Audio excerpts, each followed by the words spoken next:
Hello दोस्तों, welcome back to our YouTube channel. आज की वीडियो में हम डिस्कस करेंगे one of the most important topic of chapter 1, that is vision and mission statement. तो सबसे पहले तो मैं आपको ये बता दूं कि ये आईसीआई का one of the favourite topics है। सेकेंडली, ये वाले टॉपिक को हम रिलेट करेंगे स्ट्रैटेजिक इंटेंट के साथ, because this is the sub topic of strategic intent. तो मेन टॉपिक आपका स्ट्रैटेजिक इंटेंट है एंड उसके अंदर आपके आते हैं विजन एंड मिशन। तो इसको हम डिटेल में पढ़ेंगे विद जो भी आईसीआई ने आपसे क्वेश्चंस पूछे हैं विजन एंड मिशन से रिलेटेड, वो भी डिस्कस करेंगे। तो शुरू करते हैं अपनी वीडियो। सबसे पहले समझते हैं सर स्ट्रैटेजिक इंटेंट क्या होता है। देखो, स्ट्रैटेजिक इंटेंट का आपको नाम से ही मतलब समझ में आ जाना चाहिए कि किसी भी कंपनी के बनने का जो पर्पस है, जो उसकी इंटेंशन है कि वो फ्यूचर में क्या अचीव करना चाहती है, वो कहाँ पहुँचना चाहती है, उसको हम कहते हैं स्ट्रैटेजिक इंटेंट। इसको एक अगर आप सिंपल से एग्जांपल समझें तो जब हेनरी फोर्ड ने फोर्ड मोटर्स शुरू किया था तो उसका एक इंटेंट था कि यार मेरे को लोगों का जो इधर से उधर जाना है, लोगों की जो मूवमेंट है उसको मेरे को फास्ट करना है। तो इस पर्पस के साथ, इस इंटेंट के साथ उसने अपनी कंपनी की शुरुआत करी थी, जो कि बाद में चलकर इतनी बड़ी कंपनी बनी। तो हर कंपनी का उसको स्टार्ट करने के लिए एक इंटेंट क्या है, वो क्या करना चाहती है फ्यूचर में, उसका एस्पिरेशनल गोल क्या है, वो हमें स्ट्रैटेजिक इंटेंट बताता है। ठीक है सर, तो एक बार पढ़ लेते हैं। It refers to purpose of what the organization strives for, मतलब वो क्या करना चाहती है। सीनियर मैनेजर्स जो है उनको मस्ट डिफाइन है, मतलब क्या उनको हमेशा पक्का डिफाइन कर देना चाहिए what they want to do and why they want to do. किसी भी ऑर्गेनाइजेशन के पास इन दो चीज़ों का आंसर ज़रूर होना चाहिए कि वो क्या करना चाहते हैं और वो ये क्यों करना चाहते हैं। सिंपल सी बात है, इन दो क्वेश्चंस का आंसर हर ऑर्गेनाइजेशन के पास होना चाहिए अगर वो कुछ बड़ा लाइफ में करना चाहती है, कुछ बड़ा बनना चाहती है, अपने कॉम्पिटिटर से ज़्यादा अच्छा अचीव करना चाहती है। Then strategic intent is an philosophical base of strategic management. Sir ये एक स्ट्रैटेजिक मैनेजमेंट का एक बेस होता है, क्योंकि ये हमें बताता है कि कंपनी का हमें लॉन्ग टर्म में क्या व्यू है, उसको क्या अचीव करना है। उसी के बेसिस पे हम अपने सारे vision, mission, goals and objectives को डिफाइन करते हैं। Strategic intent gives an idea of what the organization desires to attain. तो ये हमें एक आइडिया दे देता है, हमें बता देता है कि हम एज एन ऑर्गेनाइजेशन क्या पाना चाहते हैं, वो हमें स्ट्रैटेजिक इंटेंट बताता है। अब इसके सर 4 एलिमेंट्स होते हैं जो कि बहुत ही इंपॉर्टेंट है आपके एग्जाम पर्सपेक्टिव से। 4 एलिमेंट कौन कौन से होते हैं? First vision, second mission, third goals and objectives and fourth values. ठीक है, ये 4 आपको याद रखने हैं। फर्स्ट आपका vision, second mission, then goals and objectives and then values. तो विजन क्या होती है कंपनी की? विजन होती है कंपनी की ब्लूप्रिंट ऑफ फ्यूचर पोजीशन, यानी कि वो फ्यूचर में क्या बनना चाहती है उसका ब्लूप्रिंट होता है आपका vision, that what it wants to be. ठीक है ना। It describes where the organization wants to land, मतलब फ्यूचर में ऑर्गेनाइजेशन क्या करना चाहती है, क्या बनना चाहती है, उसकी एस्पिरेशन क्या है, वो हमें विजन बताता है। देन मिशन क्या हमें बताता है? वो एक बेसिक क्वेश्चन का आंसर दे देता है कि what business are we in and what we do. वो सिंपल सा मिशन ये बताता है कि अभी हम करंटली किस बिजनेस में हैं और अभी हम करंटली क्या कर रहे हैं। ठीक है, वो अभी प्रेजेंट की बात करता है, वो ज़्यादा फ्यूचर की बात नहीं करता। It delineates the firm's business goals and ways to reach the goals. Simple. Then goals and objectives. Goals and objectives होते हैं आपके बेसिस ऑफ मेजरमेंट, यानी कि वो आपको बताते हैं कि मिशन जो है आपका एकम्प्लिश हो पा रहा है या नहीं हो पा रहा, उसको मेजर करते हैं गोल्स एंड ऑब्जेक्टिव्स। यानी कि हमने एक बड़ा मिशन बनाया, मान लीजिए 6 महीने का, 8 महीने का या 1 साल का, और हमने छोटे छोटे उसके अंदर गोल्स एंड अपने ऑब्जेक्टिव्स डाल दिए कि 2 महीने में मेरे को ये अचीव करना है, नेक्स्ट 2 मंथ्स में मेरा टारगेट ये है, ताकि हम एक बड़ा मिशन और फिर देन विजन को अचीव कर पाएं। अब ऑब्जेक्टिव क्या होता है? This is an end result that an organization wants to achieve, यानी कि 2 महीने के बाद उसको जो अचीव करना है वो हो गया आपका गोल, और बीच बीच में उसके छोटे छोटे पार्ट्स होंगे, वो हो गया हमारा ऑब्जेक्टिव कि आज के दिन अगर हम ये चीज़ कंप्लीट कर लेंगे तो हम 2 महीने बाद हमारा गोल कंप्लीट कर लेंगे। जैसे आप अपनी एग्जाम्स की प्रिपरेशन की तैयारी लिखते हैं कि यार हमारा 3 महीने बाद पेपर है, वो आपका हो गया मिशन, पेपर क्लियर करना। देन हमें इसके अंदर 4 रिवीजन्स करनी है, ये हो गया आपका गोल। देन अब वो 4 रिवीजन्स कैसे होंगी, आपको डेली बेसिस पे कितना पढ़ना है, वो आपके हो गए ऑब्जेक्टिव्स। तो ऑब्जेक्टिव्स क्या होता है? Time based measurable targets that helps in accomplishment of goals. Then values. Values क्या होती हैं सर? वैल्यूज़ हम बचपन से पढ़ते आ रहे हैं कि हमारे अंदर वैल्यू होनी चाहिए, हमारा वैल्यू सिस्टम अच्छा होना चाहिए। वैल्यूज़ क्या होती हैं? वैल्यूज़ होती हैं डीप रूटेड प्रिंसिपल्स, जो हमारे अंदर बचपन से कूट कूट कर भरी हुई होती हैं। अगर मैं इसका एग्जांपल दूं तो अब जैसे टाटा एसोसिएशन जो है, उनका हमेशा ये रहता है कि यार उनकी जो वैल्यूज़ है वो बहुत अच्छी रहती हैं। वो कोई भी काम करती है तो उसके अंदर ये कोशिश करती है कि इंडिया का भी फ़ायदा हो। अनलाइक अदर कंपनीज, अब मैं नाम नहीं लूँगा, दूसरी कंपनीज का आप समझ जाना। Then deep rooted principles which guide an organization's decision and actions, they can never be compromise. देखो वैल्यूज कभी भी जो होती है ना आपकी, कभी भी कॉम्प्रोमाइज नहीं होनी चाहिए, चाहे आपका जितना मर्जी बड़ा नुकसान हो जाए। लेकिन जो आपकी वैल्यूज है अगर आपने वो लूज कर दी ना, तो आप मान के चलना कि आप शॉर्ट टर्म में चाहे कुछ गेन कर भी लो, लेकिन लॉन्ग टर्म में जो है ना आप कभी भी खुश नहीं रह पाओगे। तो वैल्यूज हमेशा डीप रूटेड प्रिंसिपल्स होते हैं जो कि इंटैक्ट रहने चाहिए, कभी भी कॉम्प्रोमाइज नहीं होने चाहिए। तो देखो ये चार तो मैंने आपको ब्रीफ में बता दिया कि एलिमेंट्स क्या होते हैं। अगर आपसे सिंपल क्वेश्चन आता है कि एलिमेंट्स ऑफ स्ट्रैटेजिक इंटेंट बताओ, तो आप स्ट्रैटेजिक इंटेंट के ऊपर जैसे डेफिनेशन है एक लाइन की, आप वो लिख सकते हैं। एंड ये चार के अंदर ये दो दो पॉइंट्स जो है आप लिख सकते हैं, ठीक है। अब कभी आपसे क्वेश्चन पूछे कि यार विजन के बारे में ही हमें पूरा बताओ, 4 नंबर का आपका क्वेश्चन आ गया, 5 नंबर का क्वेश्चन आ गया कि आप हमें बताओ कि विजन क्या होती है, तो आपको सिर्फ ऊपर की 2 लाइनें लिखने से पूरे नंबर नहीं मिलेंगे। देन फिर आपको जो है ये नीचे के 2-3 पॉइंट्स भी ऐड कर देने हैं। एक बार मैं पढ़ भी लेते हैं कि ऑर्गेनाइजेशन, विजन हमें बताता है ऑर्गेनाइजेशन की एस्पिरेशंस, यानी कि ऑर्गेनाइजेशन लॉन्ग टर्म में क्या बनना चाहती है। Then it answers where we are to go, हमें कहाँ जाना है, हमें कहाँ पहुँचना है। And it is a road map of company's future, ये हमें कंपनी के फ्यूचर का एक रोड मैप दे देता है कि देखो हम ऐसे ऐसे करके जो है वहाँ तक हमें पहुँचना है, ठीक है। चलिए अब essentials of a strategic vision, इसका क्या मतलब है सर? इसका मतलब है कोई भी विजन के अंदर क्या क्या चीज़ें होनी ज़रूरी है, ठीक है। वो कई बार क्वेश्चन डायरेक्टली आपसे पूछ लेता है कि tell us the essentials of a strategic vision, या फिर एक कंपनी ने अपना विजन बनाना है तो उसके अंदर क्या क्या चीज़ें होना ज़रूरी है, आप हमें एक्सप्लेन करो। तो उसके अंदर आपको 4 पॉइंट्स लिखने हैं। फर्स्ट पॉइंट क्या है सर? कि कोई भी विजन के लिए हमें क्रिएटिव थिंकिंग करनी है, जो हमारे बिजनेस को, जो हमारी कंपनी के लिए सबसे अच्छा विजन हो, हमें वो डिसाइड करना है। हमें ऐसा नहीं करना कि हमें दूसरों का कॉपी पेस्ट कर देना है। तो एंटरप्रेन्योरियल चैलेंज क्या होता है? Developing a strategic vision is to think creatively, यानी कि ये नहीं कि हमें कॉपी पेस्ट करना है, हमें क्रिएटिवली सोचना है कि हमारा विजन क्या होना चाहिए।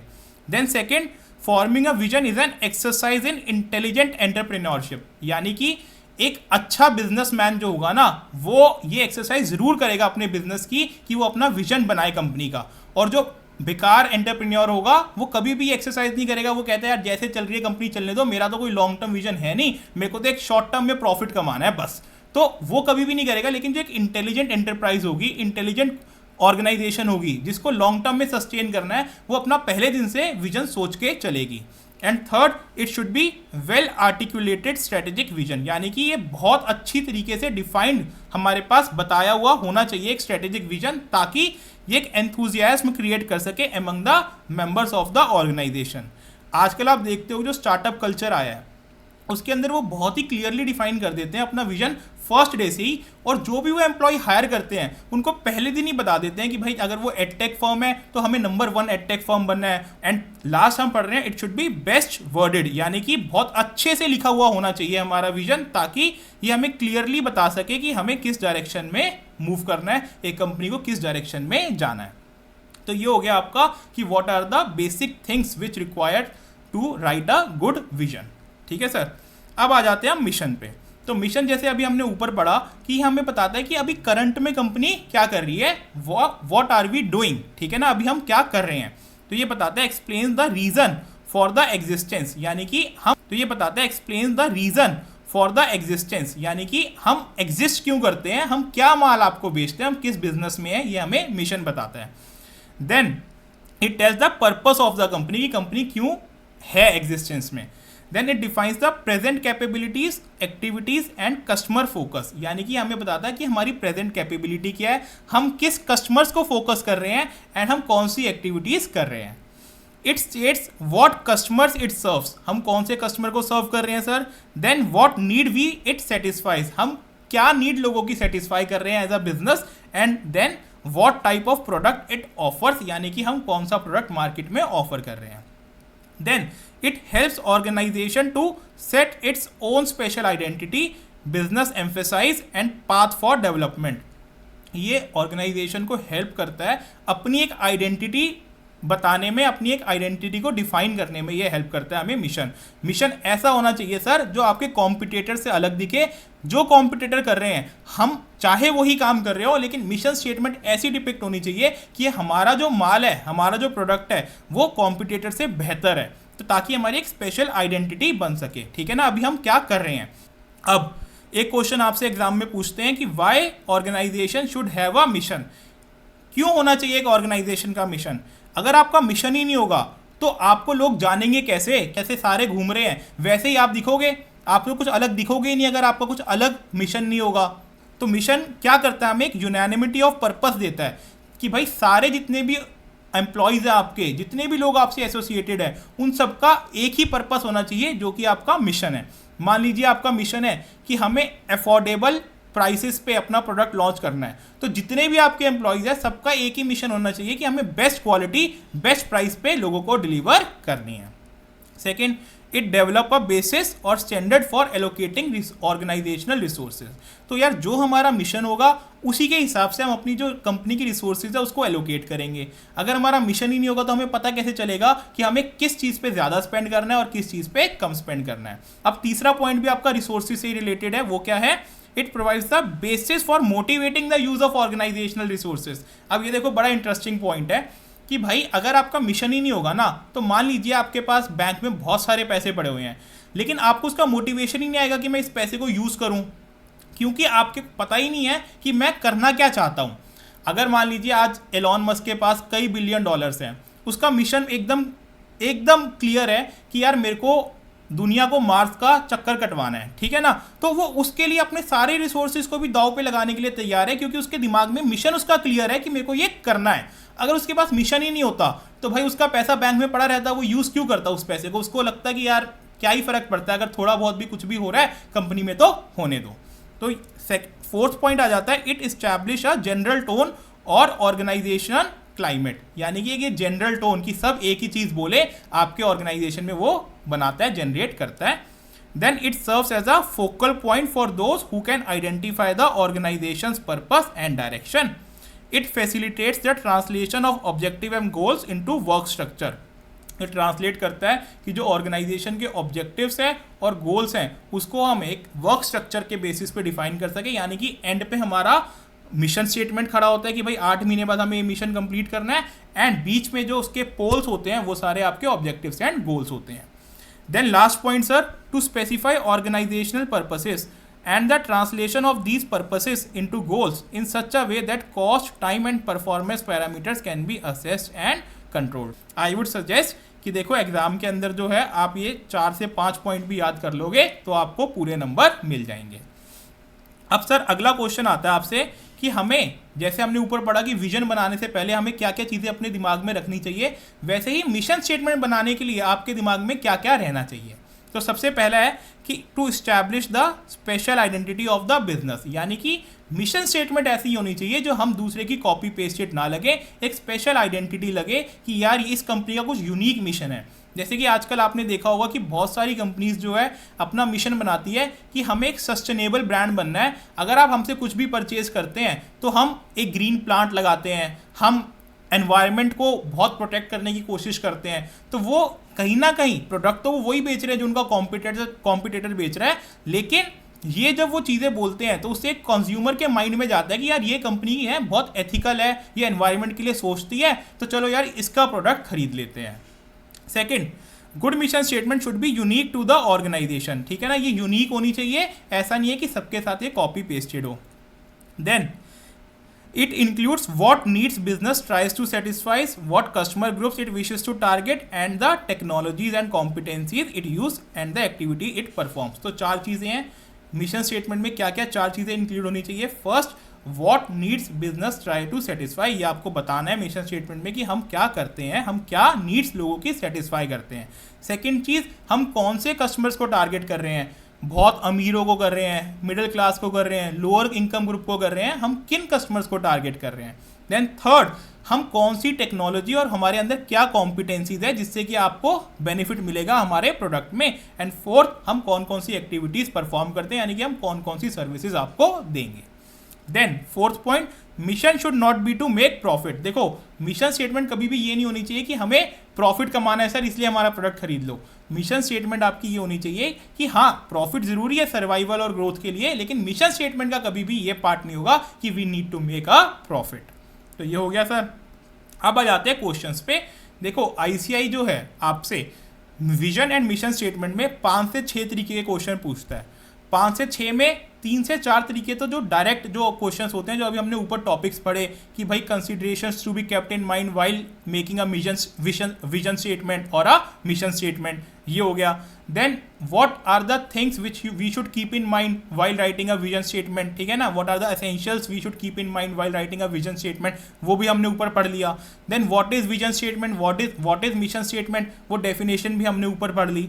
अब एक क्वेश्चन पूछता है कि भाई एक कंपनी का विजन या मिशन स्टेटमेंट बना के दो हमें, ठीक है। वो एक डिफरेंट लेवल का क्वेश्चन होता है।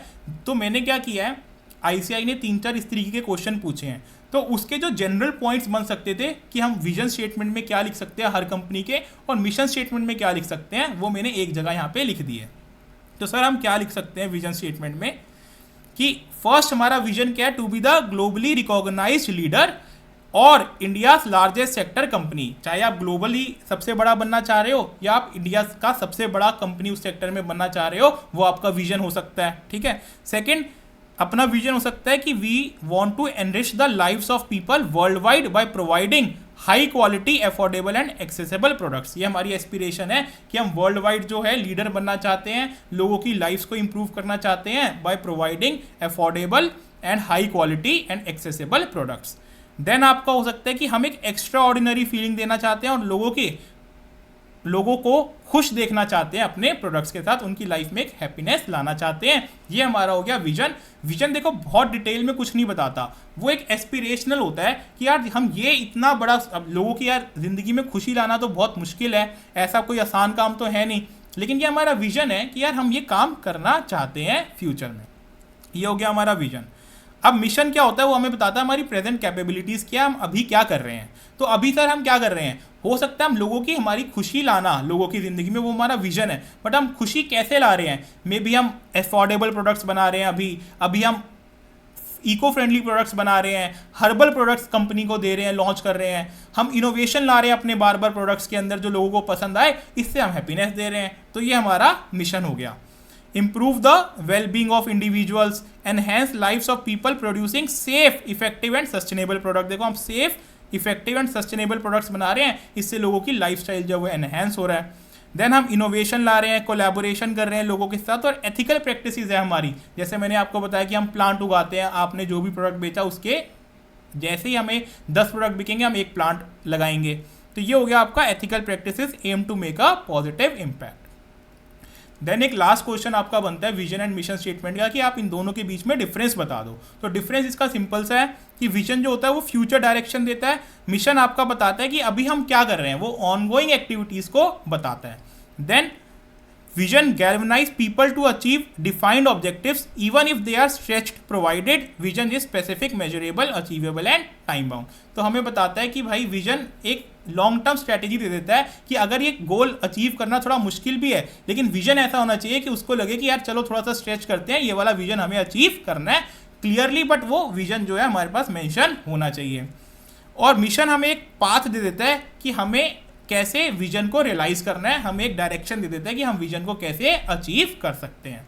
Then third, vision it defines purpose और broader goal for business and can remain same for decades. तो आपका जो विजन है वो सालों साल सेम रह सकता है कि भाई अगर मेरे को वर्ल्ड का नंबर 1 ब्रांड बनना है तो वो 1 साल या 2 साल में तो मैं बनूंगा नहीं, वो 10 से 20 साल तक मेरा विजन हमेशा सेम रह सकता है। बट जो मिशन होगा वो आपका मोर स्पेसिफिक होता है, वो आपका होता है कि यार 1 साल 2 साल में मेरे को ये अचीव करना है, उसके बाद मूव टू नेक्स्ट मिशन। अब मेरा मिशन क्या है, ठीक है। आप देखते हो ना मिशन इम्पॉसिबल, इस टाइप की मूवीज, उसमें एक मिशन होता है आपका जो आपको दिया जाता है, वो आपको कंप्लीट करना है, उसके बाद आपको नया मिशन मिलता है।